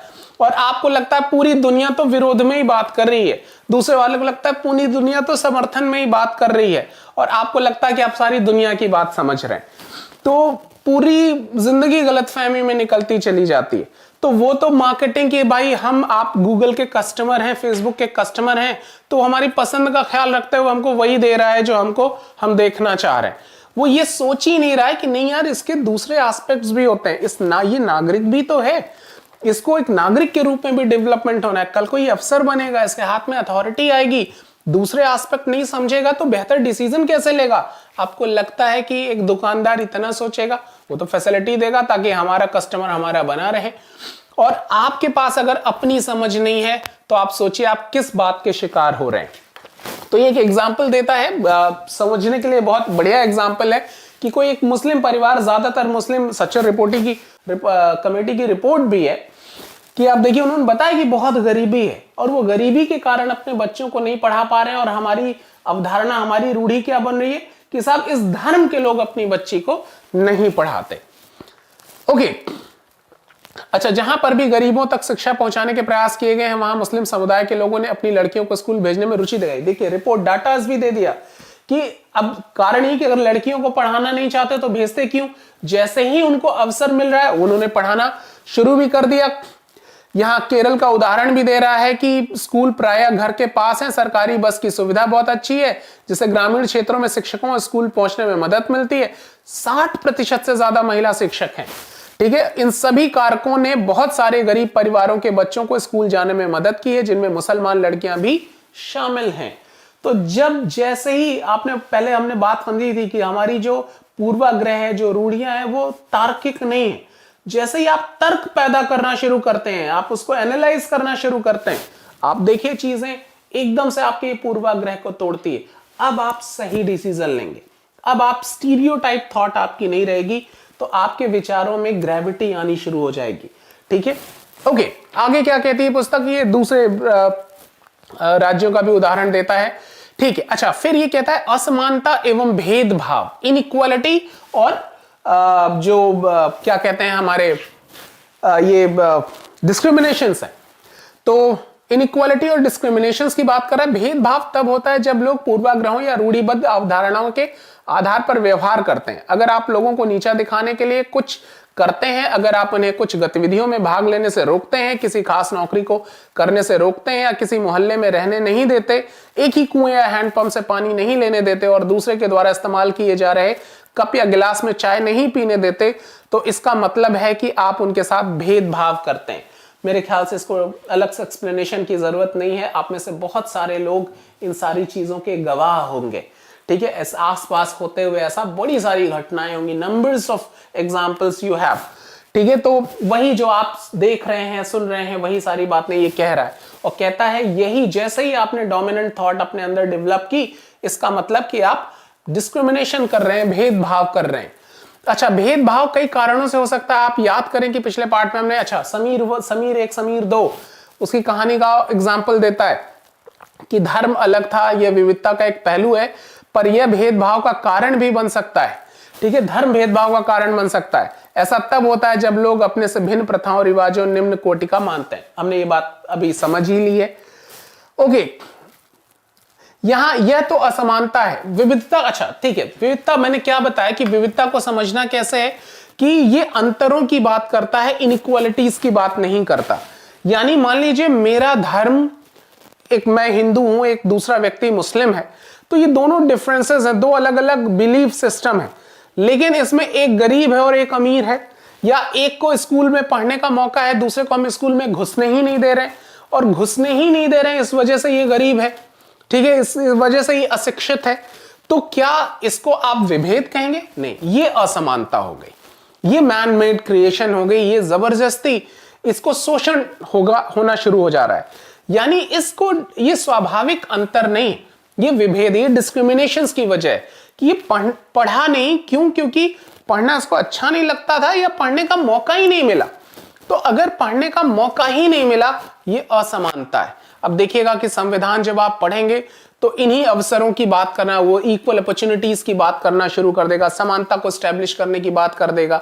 हमारे संविधान का मौलिक अधिकार, पहला ही मौलिक अधिकार, राइट टू इक्वालिटी, आर्टिकल 14 से लेकर 18 तक, वो इसी इक्वालिटी को स्टैब्लिश करने की बात करते हैं। चाहे वो विधियों के समक्ष समानता की बात करें, चाहे वो नौकरियों में अवसर की समानता की बात करें, सार्वजनिक स्थानों पर जो हमारे आवाजाही है उसकी समानता की बात करें, छुआछूत के अंत की बात करें, उपाधियों के अंत की बात करें, ये सब संविधान बात करनी शुरू कर देता है। अपने प्रियम्बल में वो प्रॉमिस भी कर सकता है कि हम सबको सामाजिक, आर्थिक, राजनीतिक न्याय देंगे। तो ये सारा वो फ्रेटर्निटी की बात करता है, एकता की बात करता है। तो संविधान तमाम सारे एस्पेक्ट में ये सारी चीजें बात करना शुरू कर देता है।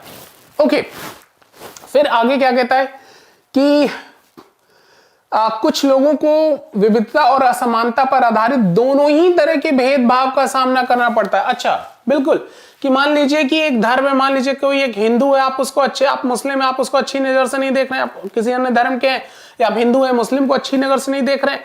एक तो जो अंतर है वो आपके पूर्वाग्रह के कारण, और प्लस कि अब ये ऐसा है, इसको ये काम तो नहीं करना है, ठीक है, ये पंचर ही बनाएगा, ठीक है, ये पंडित जी का बेटा है, वो उसको मतलब इंजीनियर डॉक्टर बनना चाह रहा है, नहीं नहीं तुझे मंदिर में पूजा ही करानी पड़ेगी। तो अब ये उसको मौका ही नहीं दे रहे हैं। अब इससे ये असमानता है। अब ये व्यक्ति एक तो उस अंतर का भी खामियाजा भुगत रहा है, उसी से डोमिनेंट है, प्लस असमानता और आ गई। फिर वही चीज ध्यान रखिए, 1/7 अरब भारत के साथ ऐसा बर्ताव हो रहा है, एक नागरिक के साथ ऐसा बर्ताव हो रहा है, और ऐसी लोगों की संख्या बढ़ेगी तो देश में आप किस चीज की दावा करेंगे, ठीक है, कैसे दावा कर पाएंगे हम कि भारत एक महान देश है, ठीक है, जबकि एक बड़ी संख्या में वंचितों की संख्या बढ़ेगी, इस तरीके का असंतोष बढ़ेगा। हम तमाम सारे जो दावे करते हैं अपने देश के बारे में, वो हम कैसे ये गर्व से कह पाएंगे? जब हम इन सारी चीजों को जब तक दूर नहीं करेंगे, तब तक हम कैसे कॉन्फिडेंटली ये सारी चीजें कह पाएंगे? ओके, फिर भेदभाव का सामना करने पर वो सारी चीजें, सब चैलेंजेस भी बता रहा है कि अपनी आजीविका चलाने के लिए लोग अलग अलग तरह के काम करते हैं, जैसे पढ़ना, पढ़ाना, बर्तन बनाना, मछली पकड़ना, बढ़ईगिरी, खेती, बुनाई इत्यादि। सबकी अपनी अपनी क्षमता है, सब अपने अपने तरीके से काम करते हैं, काम करना चाहते हैं। अब इन कामों के आधार पर उनके ऊपर लेबल्ड कर दीजिए।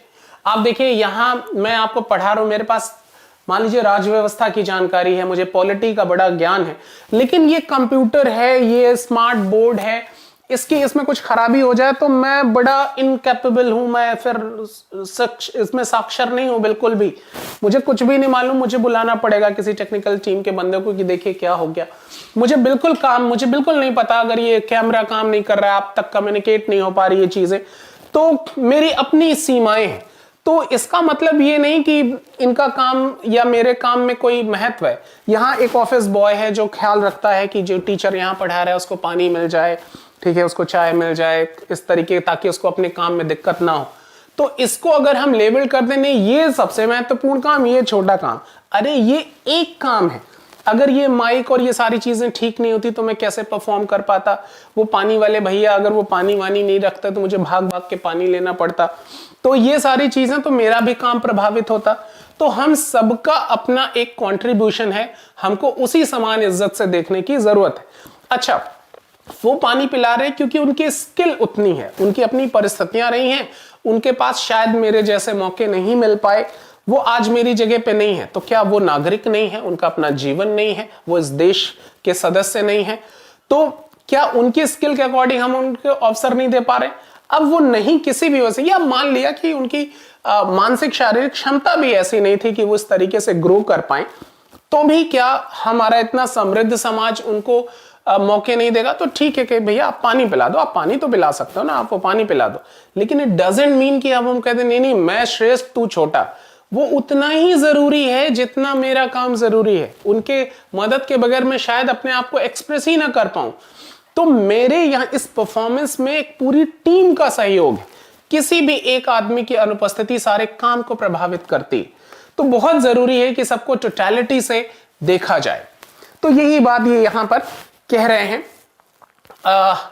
फिर ये उदाहरण भी देते हैं कि हर काम को एक तरीके की सीढ़ी के रूप में रखा गया है, एक जाति दूसरी जाति के ऊपर या नीचे थी, तो वो जो आप पद सोपान बना देते हैं कि नहीं साहब ये श्रेष्ठ ये कम, लेकिन जरूरत ये है समाज इन सब से मिलकर बना है, सबका अपना अपना कंट्रीब्यूशन है। और चूंकि रेगुलर प्रैक्टिसेस से उनके अपने तौर तरीके हो गए, सारी चीजें आप अगर समानता की बात कर रहे हैं तो आप देखिए, मान लीजिए दो लेबर हैं, एक सवर्ण है एक दलित है, तो वहां भी डिस्क्रिमिनेशन, जिस इनइक्वालिटी की बात हो रही है, काम के आधार पर भी तय हो जाएगा कि कौन क्या काम करेगा। पता चले सफाई करने का काम आ गया तो वो एक जाति का व्यक्ति करेगा, दूसरी जाति वाला करेगा ही नहीं। तो एक समान आर्थिक स्थिति पर भी आप देखिए ये सारे जो अंतर हैं वो प्रभावी हो जाते हैं। तो ये कलेक्टिवली फिर एक समुदाय के ऊपर असर पड़ता है और हमारा बिहेवियर, हमारा एक्सप्रेशन, उनकी अभिव्यक्ति, वो हर्ट होते हैं, दुखी होते हैं, अपने आप को दलित कहते हैं, ठीक है। और ये इनकी स्थिति बहुत अच्छी नहीं है, लेकिन बावजूद इसके एक गैप बनना शुरू हो जाता है जो कलेक्टिवली देश को नुकसान पहुंचाता है। ओके, फिर ये सारी चीजें देखिए, वही सारी चीजें हैं। दलित शब्द उन्हीं सारी चीजों का एक्सप्लेनेशन है जो हमने बात कही कि दलित वह शब्द है जो नीची कही जाने वाली जाति के लोग अपनी पहचान के रूप में इस्तेमाल करते हैं। वे इस शब्द को अछूत से ज्यादा पसंद, मतलब वो अपने आप को अछूत कहलाते हैं, पसंद करते हैं दलित कहने की बजाय। दलित का मतलब है जिन्हें दबाया गया, कुचला गया। दलितों के अनुसार यह शब्द दर्शाता है कि कैसे सामाजिक पूर्वाग्रहों और भेदभाव ने दलित लोगों को दबा कर रखा है। सरकार ऐसे लोगों को अनुसूचित जाति के वर्ग में रखती है। देखिए कितनी अच्छी चीज है, संविधान की यही चीज है, कॉन्स्टिट्यूशन और कानून की यही सारी बात है कि सामाजिक परंपराएं क्या लेबल लगाती हैं कि दलित हैं, अछूत हैं, क्या है, और संविधान जो कानून है, जो व्यवस्था है, वो क्या कहती, ये एक अनुसूचित जाति, एक शेड्यूल्ड हमने बनाया है, ये उस कास्ट के लोग हैं जो शेड्यूल में आते हैं। तो कम से कम उसमें दलित या अछूत जैसे नेगेटिव वर्ड्स नहीं है। ओके, फिर वो सारे एग्जाम्पल देते हैं। यहां एक एग्जाम्पल है, भारत के एक महान नेता डॉक्टर भीमराव अंबेडकर ने जाति व्यवस्था पर आधारित भेदभाव के अपने अनुभवों के बारे में लिखा। यह अनुभव उनको 1901 में हुआ जब केवल 9 साल की उम्र में कोरेगांव के रहने वाले थे। महाराष्ट्र में कोरेगांव है, वहां के रहने वाले थे Ambedkar ji. One of the finest personality we have in our constituent assembly. तो वो अपने पिता से मिलने पहुंचे। फिर ये इनके अंबेडकर जी के बारे में सारी जानकारी है, जरूर आपको पढ़नी चाहिए। तमाम सारे फैक्चुअल डिटेल आपको यहाँ से मिलती है कि वो महार जाति में उनका जन्म हुआ था, छूत मानी जाती थी। उनके चैलेंजेस के बारे में बात की गई कि किस तरीके के गांव के बाहर ही रहना पड़ता था। ठीक है, अंबेडकर जी, अब यहाँ देखिए कि भले ही सिचुएशन आपके अपोजिट है, लेकिन अगर आपने कुछ फैसला कर लिया है तो चीजें कैसी बदलती हैं। तो अपनी जाति के वो पहले व्यक्ति थे जिसने अपने कॉलेज की पढ़ाई पूरी की और वकील बनने के लिए इंग्लैंड गए। उन्होंने दलितों को अपने बच्चों को स्कूल कॉलेज भेजने के लिए प्रोत्साहित किया। दलितों से अलग तरह की सरकारी नौकरी करने को कहा जाता है, वे जाति व्यवस्था से बाहर निकल पाए।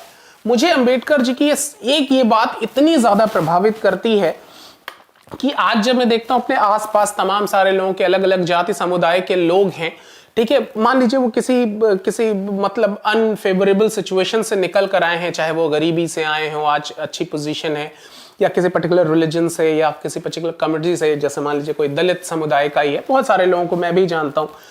तो जैसे ही वो कुछ हासिल कर लेते हैं अपनी जिंदगी में, वो सबसे पहले अब उनकी भी धारणा अपनी ही कम्युनिटी के लिए वैसे ही हो जाती जैसे बाकी लोगों की थी।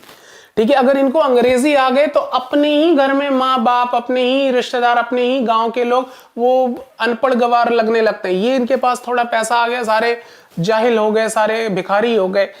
तो अंबेडकर जी ने जितनी क्वालिफिकेशन थी, जो डिग्री थी और डिग्री के अकॉर्डिंग जो नॉलेज थी, ये अमेजिंग है, दुनिया भर में उनकी तारीफ की जाती है। और उन्होंने इतना ज्ञान, इतनी उपलब्धि हासिल होने के बावजूद अपने समुदाय के अपलिफ्टमेंट के बारे में सोचना बंद नहीं किया। ये बात मुझे मतलब उनके प्रति सम्मान से भर देती है।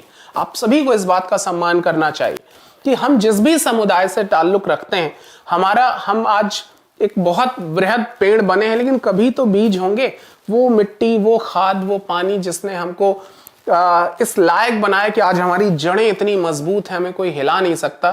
तो थोड़ा सा उस मिट्टी के लिए, थोड़ा सा उस पानी के लिए थैंकफुल होने के लिए, मतलब पे बैक, अगर हम कहें, अंबेडकर जी ने ये सारी थियरी भी बनाई थी, कभी आपको वक्त मिले जरूर पढ़िएगा। तो किस तरीके से उन्होंने चीजों को डिफाइन किया है, दैट वाज अमेजिंग। मतलब एक समुदाय के लिए अगर आज उनको कोई समुदाय ईश्वर का दर्जा देता है तो बिल्कुल एप्रोप्रिएट है, उनको ईश्वर मानना ही चाहिए, क्योंकि अपनी ग्लोरी के बावजूद, अपनी अचीवमेंट्स के बावजूद उन्होंने अपने समुदाय की तकलीफों से मुंह नहीं मोड़ा। उन्होंने कभी उनके समुदाय, ऐसा नहीं कि वो ऐसे, आज उसके बाद कोई हुआ नहीं। आज आप नजर डालिए, आज तमाम सारे पॉलिटिशियन हैं, अलग अलग लोग दलित नेता होने का दावा करते हैं, उनका अपना जीवन देखिए और उनके कंट्रीब्यूशन को देखिए अपने कम्युनिटी के अपलिफ्टमेंट में। हर समुदाय का एक नेता हो, चाहे वो सवर्णों का हो, दलितों का हो, हिंदुओं का हो, मुसलमानों का है, इनकी पोजीशनिंग और इनके समुदाय की पोजीशनिंग आप देखेंगे तो आपके सामने अंतर स्पष्ट हो जाएगा। तो बहुत बहुत बड़ा कंट्रीब्यूशन था ये अंबेडकर जी का, और सभी को इस बात की इज्जत करनी चाहिए। अच्छा, वो सारी कहानी है कि कैसे दलितों के खिलाफ जो भी था, चाहे उनका मंदिरों में प्रवेश था और सारी चीज था, तो अंबेडकर जी ने उनके अपलिफ्टमेंट के लिए कैसे मदद की। ओके, फिर वो कहानी है कि वो घर वहां गए तो कैसे अपने पिताजी से मिलने के लिए गए तो उनको वेट करना पड़ा, वो सारे ये सारे स्ट्रगल की बात है, वो सारी कहानियां हैं। यहां अब आता है, यहां सोच आपके लिए विचार करने के लिए आता है कि कल्पना करके देखिए ये कितना मुश्किल होगा अगर लोगों को एक जगह से दूसरी जगह जाने न दिया जाए। ठीक है, ये कितना अपमानजनक और दुखदाई होगा अगर लोग आपसे दूर दूर रहें, आपको छूने से मना करें और आपको पानी ना पीने दें। ये छोटी सी घटना दिखाती है कि कैसे गाड़ी से एक दूसरी जगह जाने के साधारण काम की सुविधा भी इन बच्चों के पास नहीं थी। ये सारी तो किस्से कहानियां हैं, हम आप तो अभी अभी देख रहे हैं एक छोटा सा कोरोना, थोड़ा सा चीजें पिछले दिनों जिस तरीके से हमारे आपके बीच में कि यहां लोग ये जो सोशल डिस्टेंसिंग थी वो फिजिकल डिस्टेंसिंग को वाकई सोशल डिस्टेंसिंग लोगों ने बना दिया कि उसको बहुत क्योर किया जा सकता था इन बीमारियों को, लेकिन अपने ही परिवार में अगर कई सारे आप में से हो सकता है कोई इस कोरोना से संक्रमित रहे हों और वो स्वस्थ हों, तो उस संक्रमण के दौरान जो उन्होंने विभेद, जो एक टचबिलिटी उन्होंने फेस की होगी कि nobody wants to touch you, आपके अपने, ठीक है, अपने ही माँ बाप, आप एक कमरे में बंद हैं और गेट के बाहर ऐसे खाना सरका के आपकी तरफ फेंक दिया गया कि भाई खा ले, तू बाहर मत निकलना, जो है वहीं अंदर बुलाओ। अब परिवार के हैं तो निकाल के बाहर भी कहाँ कर दें। तो ये जो महसूस हुआ होगा उन पेशेंट्स को, आप सोचिए बहुत सारे समुदाय सदियों से झेलते हुए आ रहे हैं। तो हम सब ने इस बात को एहसास किया कि अपने ही बच्चे को, अपने ही पिता को, अपनी ही माँ को, अपने किसी दोस्त को अगर हो जाए, जैसे ही सुना कि यार वो कोरोना संक्रमित है, अचानक से हम अपने आप को आइसोलेट करने लगते हैं यार, उससे किसी तरीके का संपर्क ना हो पाए। और जो पीड़ित होगा, एक तो उसको बीमारी, वो उसकी तकलीफ, जो शरीर की तकलीफ है वो तो है ही है, और फिर इस तरीके का व्यवहार, ठीक है, मतलब बहुत सारे लोग, हम आप सब समझ रहे थे, लेकिन ये लगता तो होगा ना कि जब आप कमरे में बंद हैं और आपकी अपनी ही बहन, अपना भाई, अपनी माँ वो गेट पर कि बेटा ये खाना रख दिया है, उठ के ले ले, ठीक है। यहाँ पहले बीमार हो गए तो आके जब कोई सर पे हाथ रख देता था कि यार मैं हूं तेरे साथ, आधी तबीयत तो वहीं ठीक हो जाती थी। लेकिन इस तरीके की चीजें तो हमने ये महसूस किया होगा इस छुआछूत को, इस बीमारी के दौरान। तो आप देखिए सदियों से कुछ लोगों ने किया, तो ये सारी जो असमानताएं पैदा कर रही हैं, आप सोचिए वो देश में किस तरीके का समाज बनाएंगी। ओके, तो ये सारी चीजें हमने, ये कहानियां इसमें पढ़ी, फिर समानता के लिए संघर्ष, फिर बताया कि कैसे इन सारे लोगों ने अपने आप को, इस गैर बराबरी को खत्म करने के लिए अलग अलग संघर्ष भी किए, उन्होंने लड़ाइयां लड़ी। तमाम अम्बेडकर जी का हमने एग्जाम्पल लिया है, ठीक है। ये सारे संघर्ष भी जरूर वो चाहे किसानों ने लड़ा हो, वो जो क्या कहते हैं जमींदारों के खिलाफ, मजदूरों ने मिल मालिकों के खिलाफ, दलितों ने भी तमाम सारे संघर्ष किए। फिर 1947 में भारत जब आजाद हुआ और एक राष्ट्र बना तो हमारे नेताओं ने समाज में व्याप्त कई तरह की असमानताओं पर विचार किया, और संविधान को लिखने वाले लोग भी इस बात से अवगत थे कि हमारे समाज में कैसे भेदभाव किया जाता है और लोगों ने उसके खिलाफ किस तरह का संघर्ष किया है। कई नेता इन लड़ाइयों का हिस्सा थे, जैसे डॉक्टर अंबेडकर।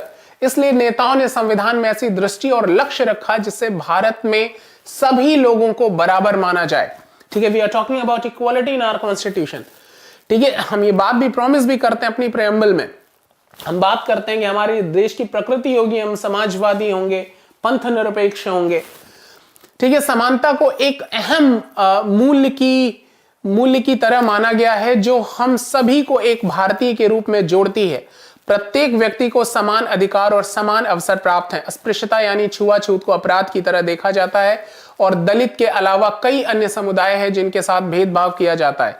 क्या आप भेदभाव के कुछ अन्य उदाहरण, ये होमवर्क है बच्चों के लिए, उन तरीकों पर चर्चा कीजिए जिसके द्वारा, ठीक है, कानून के रूप में तमाम सारे प्रयास भी किए गए। जैसे हमने बात की अस्पृश्यता का अंत आर्टिकल 17 और उसके आधार पर बने गए तमाम सारे कानून, इसके आधार पर खत्म किया गया लोग अपनी पसंद का काम चुनने के लिए। We are free to choose our occupation, article 19 में आपने ये सब पढ़ते हैं। हम सब बिल्कुल आजाद हैं, नौकरियां भी कर सकते हैं, हम सभी सार्वजनिक जगहों पे आ जा सकते हैं। ये सारी चीजें अचीवमेंट्स भी हैं। ये संविधान के लिखने वाली ये कॉन्स्टिट्यूशनल असेंबली के कुछ सदस्यों की तस्वीर हैं, और यही सारी चीजें बताई हैं कि हमको, हालांकि हमारे संविधान में इन विचारों पर जोर दिया गया है कि ये पाठ इसी बात को उठाता है कि असमानता आज भी मौजूद है। मतलब जाहिर सी बात है, अगर संविधान में, कानून में इन सब तरीके के प्रोविजन है तो इसका मतलब है कि ये समस्या भी अभी भी है। समानता वह मूल्य है जिसके लिए हम निरंतर संघर्ष हमें करते रहना होगा। भारतीयों के लिए समानता का मूल्य वास्तविक जीवन का हिस्सा बने, सच्चाई बने, इसके लिए लोगों के संघर्ष, उनके आंदोलन और सरकार द्वारा उठाए जाने वाले कदम बहुत जरूरी हैं। और संविधान की यहाँ प्रस्तावना है, यही सारी बातें यहाँ पर लिखी गई हैं। तो जो दूसरा अध्याय था मुख्य रूप से यही बातें करता है। क्या हमने इसमें समझा कि साहब, एक तो विविधता हमने पहले अध्याय में समझा था, वहां समझा कि विविधता अंतर है, वो इनइक्वालिटीज नहीं है। फिर हमने समझा था कि विविधता है लेकिन इसका जो एक नकारात्मक अभिव्यक्ति है वो भेदभाव है, डिस्क्रिमिनेशन है। हमने उसको बहुत डिटेल में समझा, तमाम सारे उदाहरणों से आपकी एनसीईआरटी की इस पुस्तक ने भी आपको समझाया। ठीक है, हमने समझा कि भेदभाव और अंतर दोनों के शिकार लोग होते हैं। और फिर ये था कि इसको समाधान के रूप में अगर हम देखें तो समानता बहुत बड़ा हथियार है। हमको ये महसूस करना पड़ेगा कि साहब, हम जिनके लिए बर्ताव कर रहे हैं वो हमारे जैसे ही, हमने एक कॉमन चीज को तलाशना होगा, जैसे कि हम इंसान हैं, हम सभी इंसान हैं। ठीक है, हम सभी भारतीय हैं। ठीक है, जब आप संपर्क करते हैं, कम्युनिकेट करते हैं, तो आप समझ पाते हैं कि हम जिसके बारे में बात कर रहे हैं वो बिल्कुल मेरे जैसा ही है, हमारे जैसा ही सोचता है। तो कुल मिलाके अंत में केवल एक लाइन आप सबको समझना है कि जब भी आप ये कहें कि सारे जहां से अच्छा हिंदुस्तान हमारा, तो आपके अंदर ये पूरा विश्वास हो कि आप सच कह रहे हैं। ठीक है, और ये तभी होगा जब इस तरीके के डिस्क्रिमिनेशंस खत्म होंगे। तो आशा है मुझे कि आपको ये सारी बातें बहुत समझ में आई होंगी और आप एक बार अपने तरीके से भी इन पुस्तकों को स्टडी करेंगे। कोई भी सुझाव, कोई भी और चीज जो आप चाहते हैं कि आपके सेशन में ऐड ऑन होना चाहिए, जरूर हमें बताइए। और ये सारी चीजों के बाद जब हम अपनी क्लासेस बात करेंगे, अपने स्टैटिक पार्ट को डिस्कस करेंगे, हमारे अलग अलग विषयों के अलग अलग एक्सपर्ट्स, तो आपको बहुत मदद मिलेगी इन सारी चीजों को समझने में। तो बहुत सारे लोगों ने बड़ी सारी बातें होगी यहाँ। ओनली रिवेंज ने कहा कि तो फिर कैसे भेदभाव कम होगा? कम्युनिकेट कीजिए आप उन लोगों को भी। मैंने बताया कि समझिए कि वो भी आप जैसे ही हैं। और एक ये सामूहिक, चूंकि समस्या अगर समाज की है तो दूर व्यक्ति नहीं, समाज ही करेगा। तो आप अपने लेवल पे आप 1/1.25 अरब भारत को ठीक कीजिए और प्रेरित कीजिए बाकी 1/1.25 अरब भारत को कि वो भी ऐसा ही बर्ताव करें। धीरे धीरे छोटे ही प्रयास से वो शुरू हो जाएगा। आखिर गंगोत्री में गंगा को कहां पता होता है कि वो गंगा सागर तक कितनी विशाल हो जाएगी। तो आप अपने प्रयास शुरू कीजिए, क्या पता वो अलग तरीके से अभिव्यक्त हो। मेरी शुभकामनाएं हैं आपके साथ। तो फिर अगली क्लास में हम ये एनसीईआरटी के अगले चैप्टर, मेरे ख्याल से गवर्नमेंट टॉपिक है, सरकार, बहुत इंपॉर्टेंट सेगमेंट है।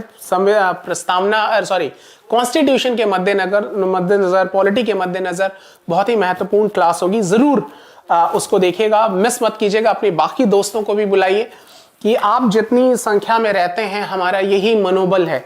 ठीक है, कि हमको लगता है कि हमारी बात ज्यादा से ज्यादा लोगों में पहुंच रही है, तो हम अपनी बातें ठीक तरीके से लाने की जिम्मेदारी हमारी, इसको फैलाने की जिम्मेदारी आपकी है। तो आप भी इसको कीजिए, हमारा भी मनोबल बढ़ता रहेगा। तो आप इसको और ज्यादा शेयर वगैरह कीजिए। आप तो ज्यादा टेक्निकली साउंड है, तो जरूर इन सब चीजों का प्रयोग कीजिए। और फिर अगली क्लास में हम इस पूरे सेशन में पूरी एनसीईआरटी डिस्कस करेंगे। कोशिश करेंगे कि 12वीं तक की एनसीईआरटी लगभग हर चैप्टर ऐसे ही डिस्कस हो जाए, आपके डिफरेंट ओपिनियन जनरेट हो, ताकि जब हम स्टैटिक पार्ट इन सब्जेक्ट से डिस्कस करें रेगुलर, तो फिर आपको बहुत मजा आए। ना केवल मजा आए बल्कि आप उसका इस्तेमाल भी कर पाए। चलिए मिलते हैं आपसे फिर अगले सेशन में। Thank you very much.